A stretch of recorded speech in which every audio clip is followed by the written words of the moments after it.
I want to start with Wembanyama, who has played in 2 preseason games so far and has looked incredible. And I don't want to be overzealous with my superlatives for Victor's play so far. Not that I have a ton of concerns, but it is preseason. But I just want to go through this real quick. 21.5 points per game in 2 games, 4.5 rebounds, 2 assists, 2 blocks, a steal.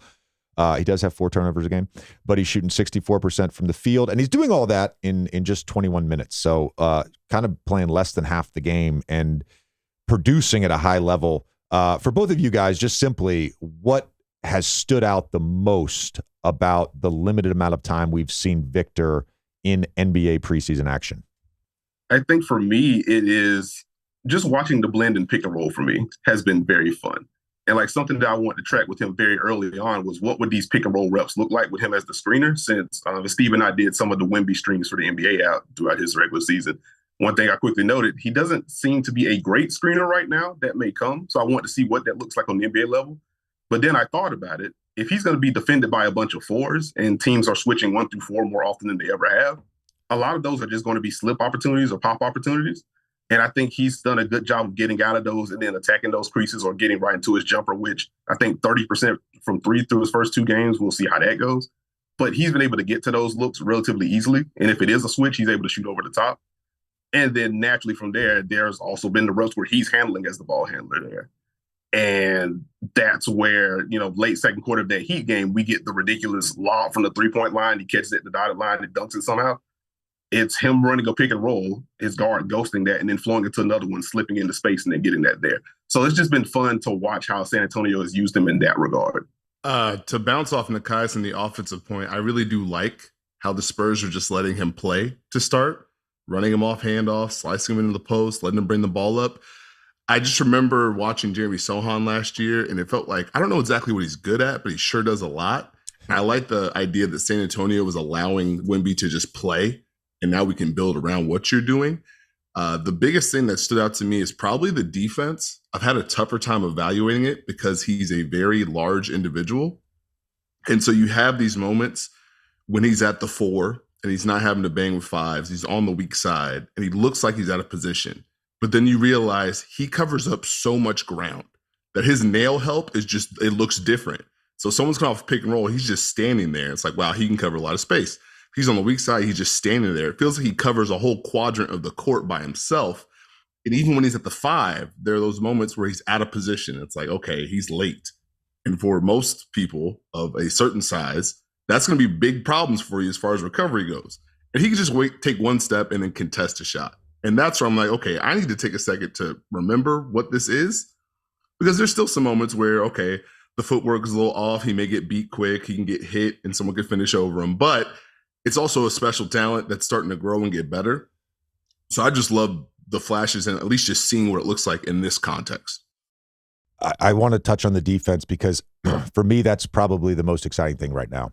And I don't know if him being out of position at times is intentional or not, but you bring up a great point. And I think it's his ability to essentially do 2 things at once. One of my dear friends who shall remain nameless, but anybody who knows me probably knows who this guy is. But he works for the Spurs. He's in their front office. He texted me in like late September, about a week before training camp. And he said, bro, ... Wemby does 1 or 2 things every day that I've never seen before. And he specifically brought up the defense. He's like, we have him in pick and roll coverage. And essentially, he's simultaneously at the level or in a blitz and in a drop. He's able to do both because if he's anywhere near the screener, he can recover to the pocket pass and be in essentially a soft blitz and have some sort of defensive pressure if the guard comes off clean.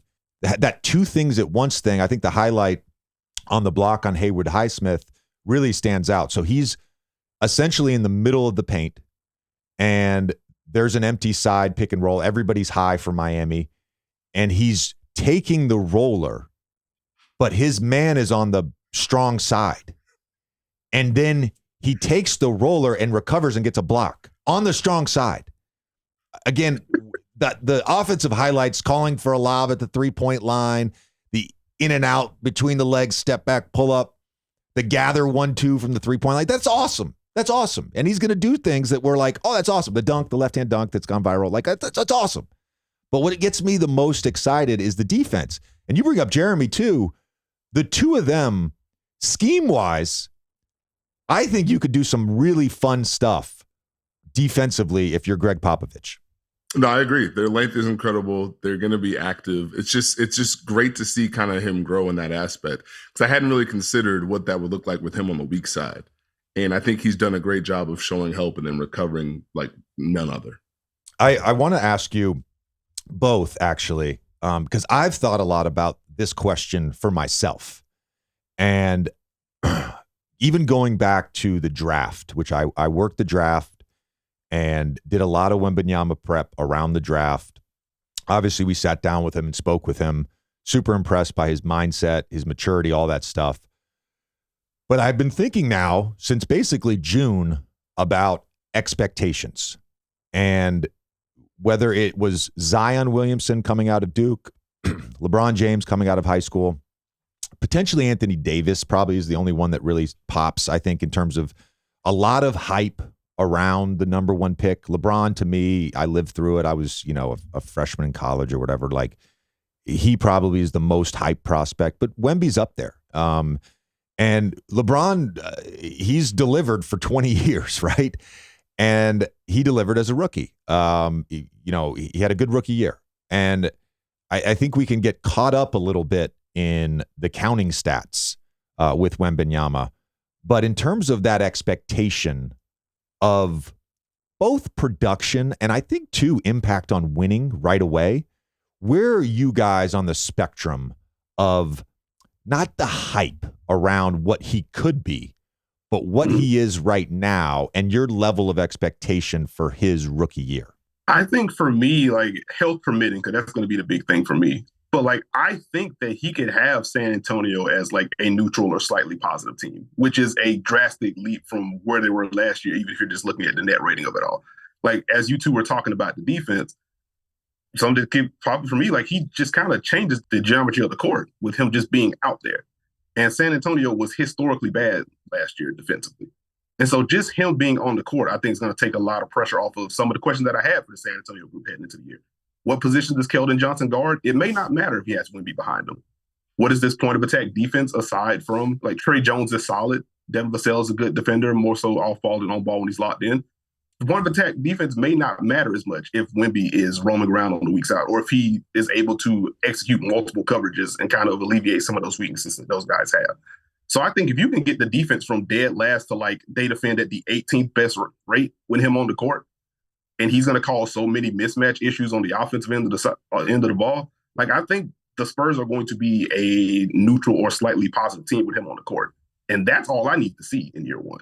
The Western Conference is very tough, so I'm not sure how many rungs they'll climb, but I think his impact is just going to be giving the Spurs purpose on both ends of the floor. We know exactly what we need for the future around not just Wembanyama, but Sohan. What kind of shooters do we need? I think he's going to give them a better flow offensively and more of a purpose there. And the defensive impact, it's just going to help everyone. Nekias mentioned being able to have him on the weak side. I think being able to have bigs who can complement him and guard big men. I think it's just going to up the level of the game for the Spurs and maybe put them a year ahead of maybe they would have been if Wemby wasn't there. Yeah, that's fair. A couple things I want to follow up on, because you both have kind of talked about this on both ends of the floor. And Pop said this in a press conference. He's essentially like, I'm not going to put this guy in a box, right? There's so many, you guys brought up the ghost screens or slip screens, whatever you want to call them, offensively. The freedom to roam defensively. I think I asked Pop this last year when I had the San Antonio game in the Alamo Dome where they broke the attendance record against Golden State. And I asked him about, like, what's driving you at this point in your career? And this, by the way, this is before they get Wembanyama. And he talked about problem solving, relationships, and developing. And then I think about him 6 months later getting Wembanyama and the just rejuvenation of creativity that could potentially be on that staff right now. That ultimately is what gets me excited, because we're going to talk about Chet Holmgren in a second. And I think in some ways we've talked about unicorns probably 10 years ago. We talked about unicorns a ton, and that lexicon sort of dropped off. We don't really discuss that word anymore. But both these guys are so unique. And I think as a coach, the creativity and the allowance of freedom is what really gets me excited, because it is fun to watch Wembanyama right now. It is fun to watch Chet Holmgren right now. It's going to be fun to watch them be put in all these different situations throughout the season. And then all of a sudden you're like, all right, now going into year 2, what are these guys, right? With the way you develop within an NBA season. I'm just super excited. Second thing I wanted to follow up on, I went back and looked, and so obviously they're tanking last year. Let's be honest. They won 22 games. The previous 3 years, they were at 34, 33, 32. So essentially 33 wins a year prior to last year. And Nekias brings up the positive, potentially neutral with him on the court. Steve brings up the loaded Western Conference. And that's something I wanted to ask you both about, specifically the loaded Western Conference.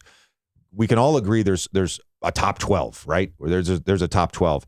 The other 3 teams are the Spurs, the Rockets, and the Blazers. And all 3 of those teams are fascinating to me. They're intriguing. And I expect all 3 of them to be competitive. And when we talk about the loaded Western Conference, let's not overlook the bottom 3 teams who will make it even more competitive. I believe that. I really believe that. It's going to be hard. It's going to be hard for a Western Conference team to win 54, 55 games this year. Yeah, like I think it's going to be super competitive. And even you mentioned the top 12. Like Steve and I were talking about it on the pod not too long ago. And like I wouldn't be surprised if Houston or Portland or if San Antonio, for that matter, if they jump into that top 12. Because like there are a couple of teams that are in the top 12 right now where I'm just like, how is this going to carry over into this year based on how their offseason has went? But yeah, your overarching theme is absolutely correct. This is going to be a pretty tough conference this year.